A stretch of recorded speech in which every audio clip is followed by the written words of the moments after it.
É o Chico Lima? Ah, meu amigo, vamos então. Você vai querer ir de transatlântico ou vai querer ir mesmo através daquele Boeing 737?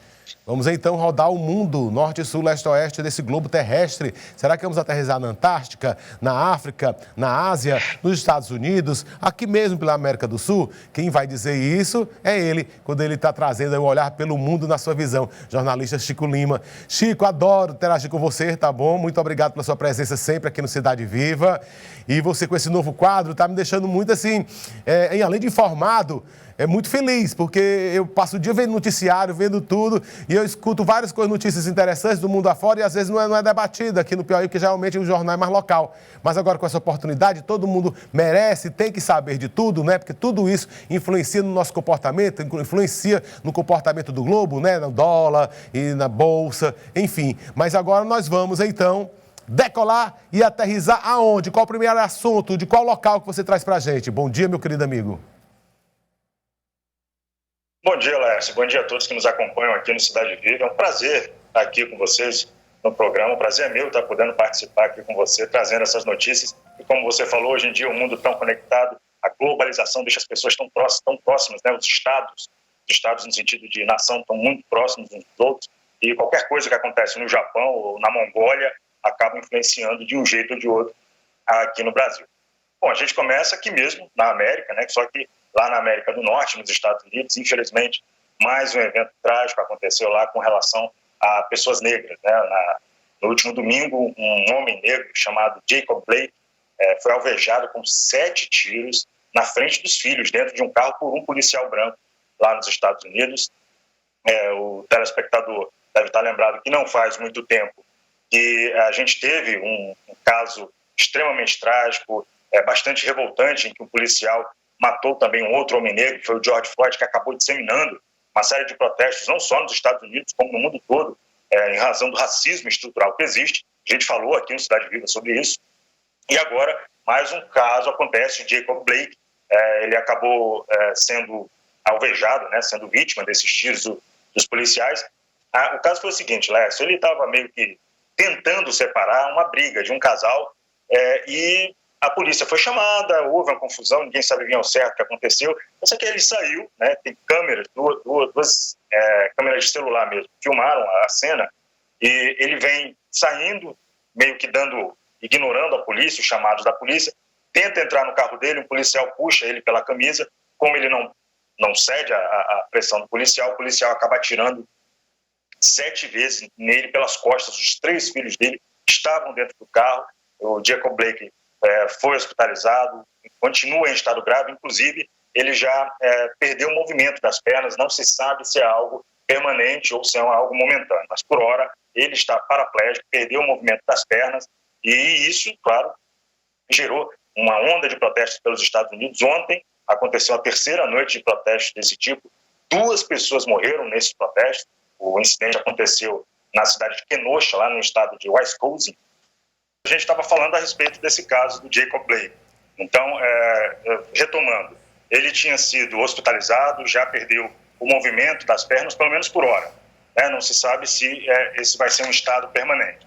Então, o Jacob Blake está internado, houve esses protestos, ontem já aconteceu a 3ª noite de protestos, e em razão disso, 2 pessoas acabaram morrendo e outra ficou ferida. Então, é um movimento que está iniciando justamente por conta de todo aquele processo que aconteceu em razão do George Floyd, que aconteceu em maio. As pessoas ainda estão bastante feridas, principalmente as pessoas afro-americanas, né, os negros, e esses protestos continuam. O atual presidente Donald Trump, ele não falou a respeito, não se manifestou a respeito desse movimento policial, e é mais o candidato democrata à presidência dos Estados Unidos. O Joe Biden já se manifestou, sim, ele disse que é preciso acabar com esse racismo endêmico que existe dentro das forças policiais lá nos Estados Unidos. O que corre a boca pequena nos Estados Unidos, será que isso vai atrapalhar a reeleição do Donald Trump? Tanto casos de racismo nos Estados Unidos, será que vai atrapalhar a reeleição dele? É provável que sim, Laércio. Até porque o Donald Trump, ele tem feito com que o movimento negro reaja às posturas dele, né? Desde George Floyd, que ele tem desmerecido os movimentos, em razão, claro, de um ou outro excesso, houve realmente excesso, mas o movimento como um todo, que não aconteceu só nos Estados Unidos, aconteceu em todo o planeta, tem realmente uma força e está sendo reforçado ainda mais agora por conta desse incidente com o Jacob Blake. Então, o Donald Trump está no momento, inclusive, das convenções republicanas, né, o momento em que o Donald Trump está recebendo a indicação para disputar a sua reeleição e está perdendo força entre a população afro-americana dos Estados Unidos, que está seguindo para apoiar o Joe Biden. Inclusive, ontem aconteceu a segunda noite da convenção republicana lá nos Estados Unidos. A primeira-dama, Melania Trump, falou, inclusive, como o Donald Trump não tinha falado nada a respeito das pessoas vítimas da Covid, a Melania Trump ontem falou, deu as condolências para as milhares, centenas de milhares de pessoas que já morreram lá nos Estados Unidos por conta dessa síndrome respiratória, e meio que deu uma aliviada na barra do Trump, porque ele não tinha falado até o momento nada a respeito, prestado nenhum tipo de condolência às famílias dessas vítimas. O Trump ontem, no meio desse processo de tentar reforçar a campanha dele, ele, meio, entre aspas, perdoou um ladrão de banco que está recuperado, é um criminoso que fundou uma sociedade que dá apoio a pessoas que já foram presas, né, para que elas consigam emprego e tudo, e também deu a cidadania estadunidense, americana, a pessoas que são imigrantes. É uma maneira de reforçar tanto a imagem que ele meio que feriu nos últimos 4 anos com os estrangeiros, né, com a maioria de imigrantes que forma os Estados Unidos. Então, a convenção republicana continua. Houve assim, um ruído, né, na mensagem que foi passada principalmente pelo secretário de Estado dos Estados Unidos, que ele estava lá em Israel e falou a favor do presidente Trump, meio que quebrando o protocolo de não se utilizar figuras do governo para a campanha eleitoral, né? Mas então isso criou um rebuliço, meio que pegou mal os republicanos lá para o presidente Donald Trump. Mas a convenção continua, inclusive, Laércio, esvaziada dos republicanos.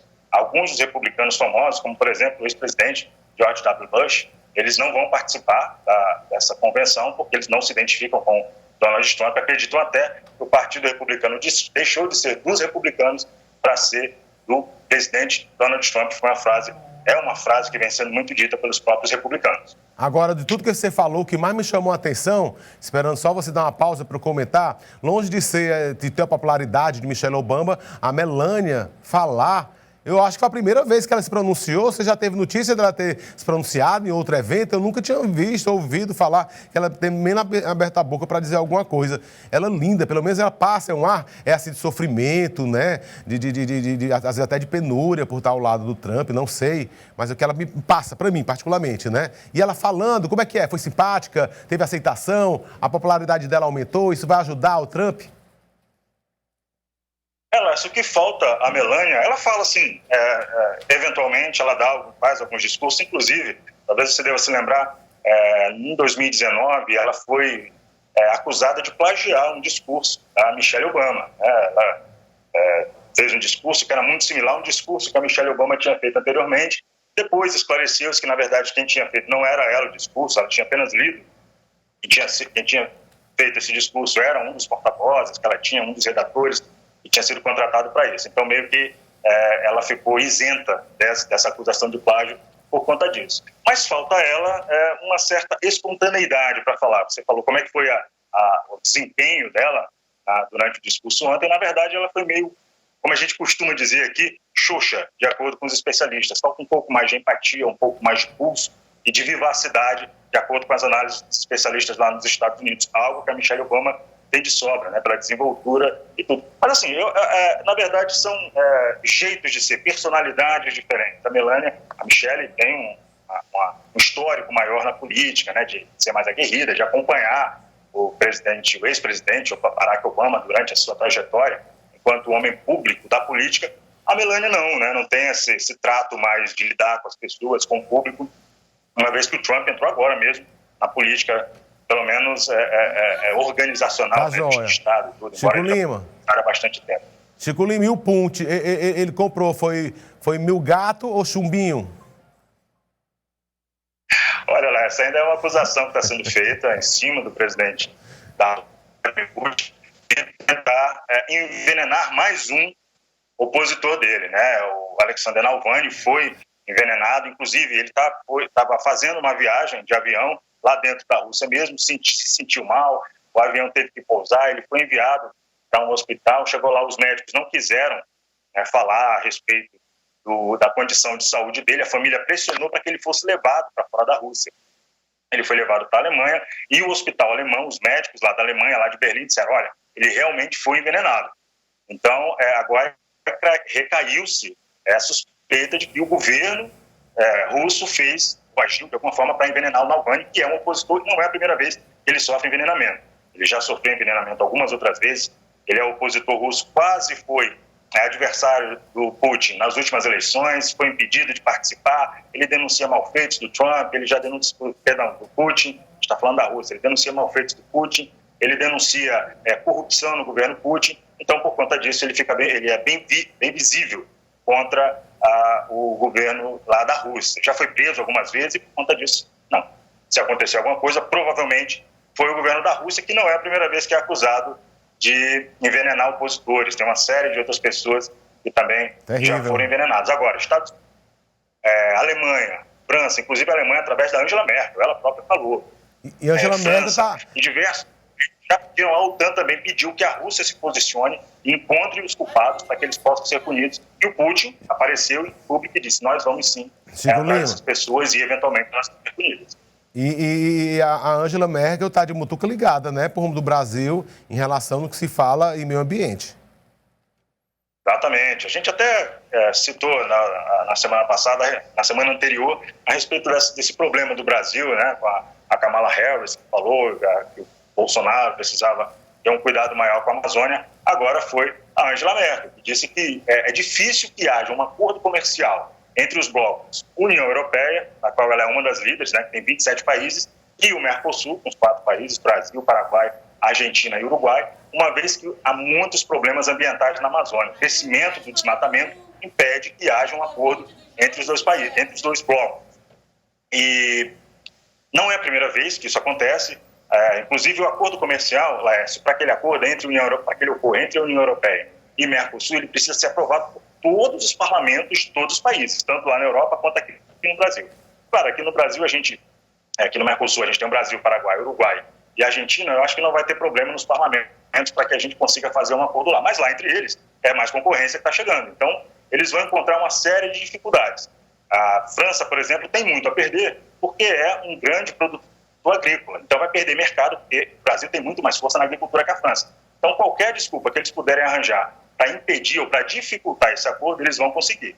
E a Amazônia tem sido esse foco que tem se colocado justamente por conta do crescimento. É um argumento inválido? Não. Realmente há um crescimento muito grande de desmatamento na Amazônia.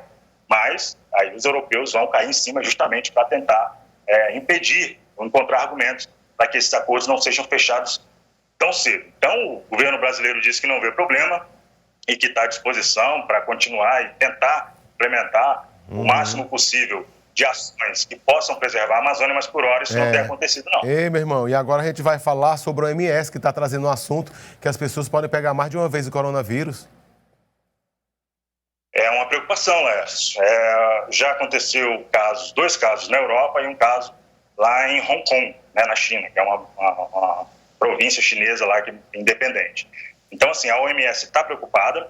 Ontem, aqui na TV Cidade Verde, o jornal Cidade Verde mostrou um caso de uma enfermeira aqui no Piauí que está afirmando que já pegou 2 vezes também. Eu já ouvi comentário também sobre isso, a pessoa falando, eu já peguei 2 vezes Covid, pessoas que trabalham na área de saúde.